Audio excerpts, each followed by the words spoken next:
पढ़ेंगे तो बढ़ेंगे, बिल्कुल सही बात है। पढ़ने के साथ और भी कुछ जरूरी बताइए। इसी भारत में श्रीनगर में सबसे पढ़ी लिखी कम्युनिटी कौन थी? कश्मीरी पंडित 6 महीने में साफ हो गए कि नहीं? क्योंकि पढ़ने के साथ साथ बटने का ध्यान नहीं रख पाए और कट गए। इतिहास गवाही देता है 2500 साल का कि जब हम राजा अंभी और पोरस में बटे थे तो ग्रीस के हाथों कटे थे। जब जयचंद और पृथ्वीराज में बटे थे तो गौरी के हाथों कटे थे। जब महाराणा प्रताप और मान सिंह के बीच में बटे थे तो अकबर के हाथों कटे थे। जब छत्रपति शिवाजी महाराज एक तरफ और मिर्जा राजा जयसिंह दूसरी तरफ खड़े थे तो औरंगजेब के हाथ में कटे थे। तो ये तो इतिहास हो या वर्तमान या भारत का संविधान या माननीय प्रधानमंत्री जी की जुबान, मुस्लिम समाज वहीं सेफ है जहां हिंदू मेजोरिटी में है। 80 साल पहले वो देश का हमारा हिस्सा था ना पाकिस्तान। ये बताइए पेशावर के मस्जिद में क्या धमाके होते हैं? हम सोचते हैं शिया की मस्जिद में धमाका हो गया, सुन्नी की मस्जिद में धमाका हो गया। भाई निजाम मुस्तफा धमाके क्यों होते हैं? अगर हिंदू एक है तो मुस्लिम भी सेफ है। इनके लिए वो लाइन लागू होती है 30 साल पहले। जेएमएम कांग्रेस एक दूसरे से कह रहे हैं 30 साल पहले मुझे तुमसे प्यार था, जिया बेकरार था, यही भ्रष्टाचार था, आज भी है और कल भी। जय श्री राम दोस्तों। बटोगे तो कटोगे नारे से विपक्ष की बौखलाहट साफ है, पर सुधांशु त्रिवेदी ने अपने इतिहास के ज्ञान से ये बता दिया कि हम एक हैं तो सेफ हैं। एकता बनाए रखना हमारे लिए कितना जरूरी है। जब हिंदू एक है तभी मुसलमान सेफ है। इसी पे जोरदार डिबेट। तो आइए देखते हैं सुधांशु त्रिवेदी का जोरदार डिबेट। आप 5 ट्रिलियन की बात करते हैं, अर्थव्यवस्था की बात करते हैं, क्या आपके ऐसे शब्द होने चाहिए? कटोगे बटोगे, गो गाय गोमूत्र, ये शब्द मुझे बहुत आश्चर्य होता है कि प्रधानमंत्री जी ऐसे व्यक्ति, मुख्यमंत्री जी ऐसे व्यक्ति क्या इस प्रकार के शब्दों का प्रयोग कर रहे हैं? आप देश को क्या देना छोटा सा जवाब सुधांशु जी, उसके बाद से चलेंगे अन्य मेहमानों के पास। इन्होंने कहा पढ़ेंगे तो बढ़ेंगे, बिल्कुल सही बात है। पढ़ने के साथ और भी कुछ जरूरी बताइए। इसी भारत में श्रीनगर में सबसे पढ़ी लिखी कम्युनिटी कौन थी? कश्मीरी पंडित 6 महीने में साफ हो गए कि नहीं? क्योंकि पढ़ने के साथ साथ बटने का ध्यान नहीं रख पाए और कट गए। आजादी से पहले लाहौर में सबसे पढ़ी लिखी कम्युनिटी कौन थी? हिंदू और सिख 6 महीने में साफ हो गए। कराची में सबसे पढ़ी लिखी कौन थी? 6 महीने में साफ। और मैं याद दिलाना चाहता हूं, अभी आपने देखा अफगानिस्तान में तालिबान की सरकार आई, उसने क्या कहा? पिछली सरकार की सारी डिग्रियां अवैध, खत्म, पढ़ाई लिखाई किनारे। इसलिए मैं कहना चाहता हूं महोदय, जितनी पढ़ाई जरूरी है, जितनी लिखाई जरूरी है, जितनी कमाई जरूरी है, उतनी खतरनाक वायरस की धुलाई भी जरूरी है। वरना कोविड में आप देख चुके हैं, पढ़ाई लिखाई एक तरफ, जान की बचाई एक तरफ। इसलिए दोनों चीजों पे समान रूप से रहने की जरूरत है। और मैं एक और बात कहना चाहूं, ये जो हम कह रहे हैं ना सेफ रहेंगे, प्रधानमंत्री ने ये सबके लिए कहा है, मुस्लिम समाज के लिए भी कहा है। मुस्लिम समाज वहीं सेफ है जहां हिंदू मेजोरिटी में है। 80 साल पहले वो देश का हमारा हिस्सा था ना पाकिस्तान। ये बताइए पेशावर के मस्जिद में क्या धमाके होते हैं? हम सोचते हैं शिया की मस्जिद में धमाका हो गया, सुन्नी की मस्जिद में धमाका हो गया। भाई निजाम मुस्तफा धमाके क्यों होते हैं? अगर हिंदू एक है तो मुस्लिम भी सेफ है। जहां मुस्लिम एक हो गए वहां देखिए सीरिया, इराक, बगदाद सब एक है। खटाखट धमाके होते हैं। संभल में हिंसा क्यों है? संभल में हिंसा क्यों? उसका कारण यह है कि जो हिंसक तत्व हैं उनको शॉर्टकट माना जाता है सत्ता का। तो जैसे होता है ना कि आज की डेट में जाड़े आ गए तो लोग कहते हैं ना च्यवनप्राश खरीदना, तो हर कंपनी कहती है मेरा च्यवनप्राश सबसे असली, सबसे खालिश है। तो ये सब उन कट्टरपंथी वोटों के लिए कहते हैं मेरा च्यवनप्राश, मेरा च्यवनप्राश। और एक कहता सबसे अधिकृत विक्रेता कौन नजर आता? कट्टरपंथी वोट। बस उसको साथ ले लो और सारी पार्टियों में उसी के लिए होड़ लगी हुई है। इसीलिए सारी पार्टियां तमाम बोलती हैं, बाकी चीजें कुछ नहीं बोल पाती हैं। ये इनको ध्यान रखना चाहिए। और वैसे आपने जो ये बात कही विकास की, और आपने कहा दुनिया के दूसरे देशों में जाते हैं, आज देखिए कितना हसीन इल्जाम है कि ये कहते हैं दुनिया के हर देश में मोदी जी कॉन्ट्रैक्ट दिलवा देते हैं। एक दौर था जब हम ये सुनते थे कि सीआईए के दबाव में भारत में ये हो गया, केजीबी के दबाव में ये हो गया, ब्रिटेन के दबाव में हो गया। वैसे मैं एक बात सीरियसली पूछना चाहता हूं, ये बताइए जो भी कहना चाहते हैं आज की डेट में, ये जहां बोलते हैं हाइफा में कॉन्ट्रैक्ट मिला, who was the second bidder? बताइए। Chinese company. हम्बरटोटा में कौन था second bidder? Chinese company. Bangladesh में कौन था? Chinese company. ये केनिया से लेकर साउथ अफ्रीका में सारी जगहों पे चाइनीज कंपनी तो थी। किसकी मदद करना चाहते हो मेरे भाई? साफ साफ कहो। इतिहास को देख लीजिए वर्तमान से। जिस समय हम इतिहास गवाही देता है 2500 साल का कि जब हम राजा अंभी और पोरस में बटे थे तो ग्रीस के हाथों कटे थे। जब जयचंद और पृथ्वीराज में बटे थे तो गौरी के हाथों कटे थे। जब महाराणा प्रताप और मान सिंह के बीच में बटे थे तो अकबर के हाथों कटे थे।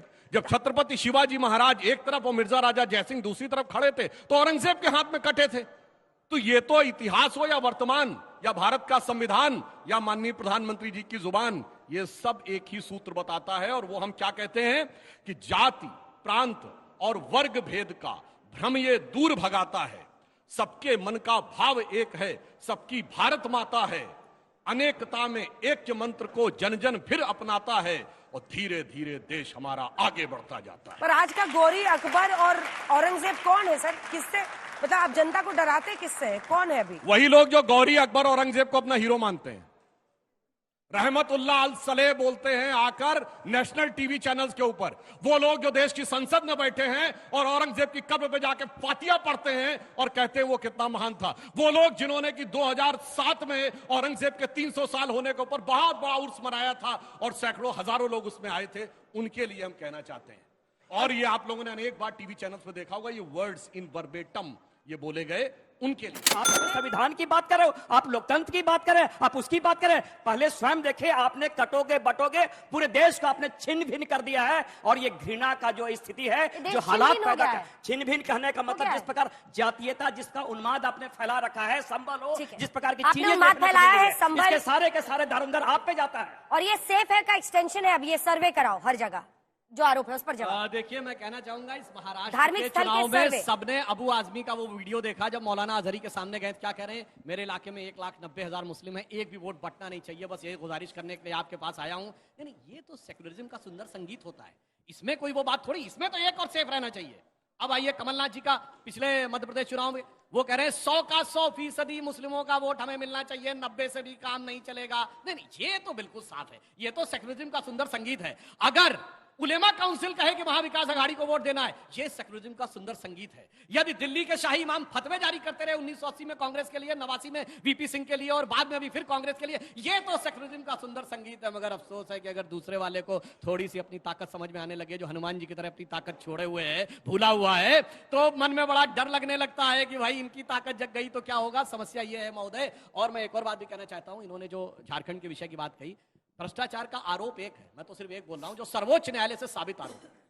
1994 झारखंड मुक्ति मोर्चा रिश्वत कांड, जिसमें सुप्रीम कोर्ट में यह साबित हो गया कि जेएमएम के सांसदों ने पैसा लेकर कांग्रेस की सरकार को बचाया और उस समय उन पर कार्रवाई नहीं हो सकती। 2024 में उसका रेलेवेंस ये है कि 2024 में सुप्रीम कोर्ट ने कहा इम्यूनिटी नहीं मिलेगी, मतलब दोनों पार्टियां आज भी साथ हैं। ये 30 साल पहले की बात है, तो इनके लिए वो लाइन लागू होती है। 30 साल पहले जेएमएम कांग्रेस एक दूसरे से कह रहे हैं, 30 साल पहले मुझे तुमसे प्यार था, जिया बेकरार था, यही भ्रष्टाचार था, आज भी है और कल भी रहेगा। दो बातें हैं, पहले तो एक है तो सेफ है और बटेंगे तो कटेंगे। एक चोरों का गुट, उसे डर हुआ कि पुलिस उसे पकड़ लेगी, तो उन्होंने आपस में एक पैठ बनाया। मैं पुलिस ने पकड़ा तो क्या कहेंगे? एक है तो सेफ है, और अगर बटेंगे तो कटेंगे। ये मैं क्यों कह रहा हूं?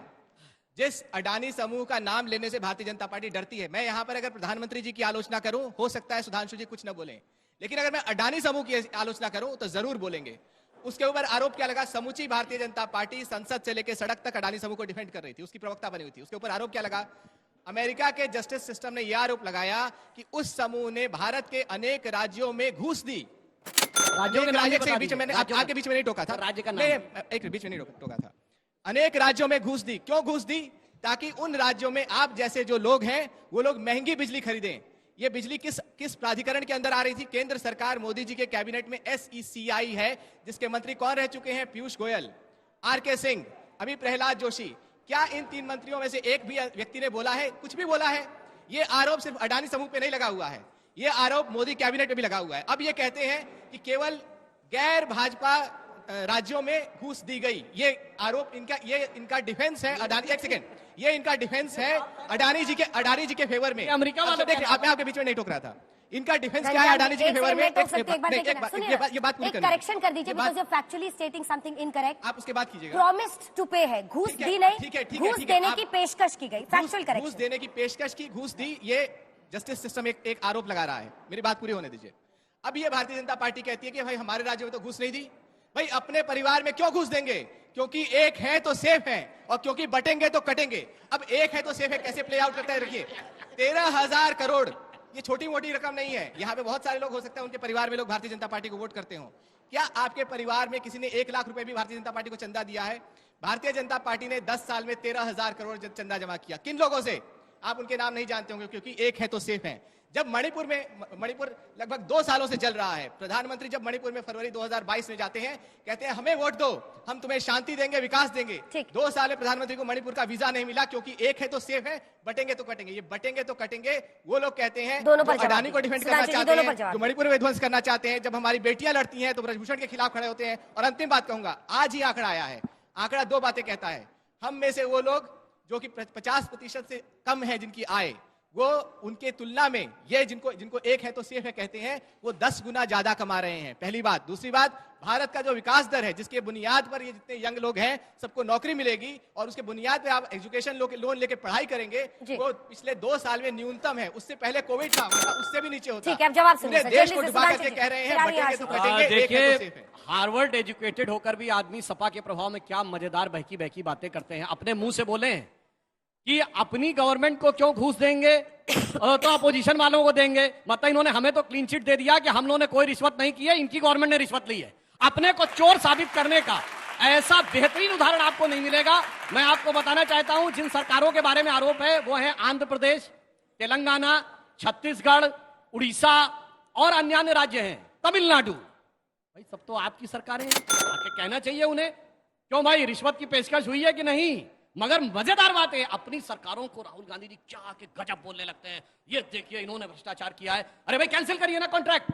तेलंगाना ने कॉन्ट्रैक्ट दे रखा है, राजस्थान ने दिया था 60,000 एकड़, 60,000 करोड़ रुपए। अपने टॉपिक पर आना चाहती हूँ। जरूर दर्शकों को पता होना चाहिए, ये सोलर एनर्जी के लिए। अभी ये अपना मोबाइल खोलिए, सोलर एनर्जी पे जानते हैं क्या स्थिति है। चाइना का कंट्रोल 90% है सोलर पैनल्स के ऊपर और सोलर एनर्जी के सेक्टर पे 80% है। बस आगे का खेल समझिए। और मैं इनसे पूछना चाहता हूं, तो हार्वर्ड एजुकेटेड है ना, जिस अटॉर्नी ने ये रिपोर्ट लिखी है उसका नाम बताइए। एक बात बोलता अब मैं बता, अब छोड़िए, नहीं पता, मैं आगे बोला, आपके में मैं नहीं बोला जवाब था। सुनिए। उसका नाम है ब्रायन पीस, जो कि डेमोक्रेटिक पार्टी के सांसद चक शूमर का बहुत खास दोस्त है, जो जॉर्ज सोरेस के लड़के का दोस्त है। बाकी कहानी अपने आप समझ लीजिए। चाइनीज कंपनीज का 90% कंट्रोल और ब्रायन पीस और चक शूमर और जॉर्ज सोरेस के बच्चे का रिलेशन। एक वाक्य में एक बार आशुतोष जी वापस आए। टॉपिक सभी क्या लोग है? इस बात टॉपिक क्या है? इस बात पे ताली बजा रहे हैं कि अडानी जी भारत में घूस देकर के चाइना से भारत के लिए किसको लड़ रहे हैं। एक घूस? सेकंड, ये कहते हैं कितनी हास्यास्पद बात है। पूरी भारतीय जनता पार्टी जिसकी जेब में है, वो भारतीय जनता पार्टी को क्यों घूस देगा। ये संसद नहीं चल रही है। सोचिए 10 साल में जितने संडे नहीं हुए उससे कम दिन संसद बैठी है। ये इनका लोकतंत्र में विश्वास है। आशुतोष जी, संसद नहीं माइक चल रही उठाइए है, अब, हो अडानी गया। को बचा रहे घनश्याम हैं जी। और जुमले गढ़ रहे हैं। मतलब ये क्लीन चिट आशुतोष दे रहे हैं कि हमने कोई पैसा नहीं महाराष्ट्र लिया। के इलेक्शन को जरा समझते हैं। और ये अडानी की गूंज तो हम लोग 2024 के लोकसभा चुनाव से तीसरी बार फिर इनकी सरकार बन गई है। महाराष्ट्र में फिर नतीजे आए हैं और मुझे नहीं पता अडानी का कितना असर झारखंड के नतीजों पर हुआ होगा। इस डिबेट को लेकर आपकी क्या राय है हमें जरूर बताएं। हमारे साथ जुड़े रहने के लिए चैनल को लाइक एंड सब्सक्राइब करना ना भूलें। Thank you so much.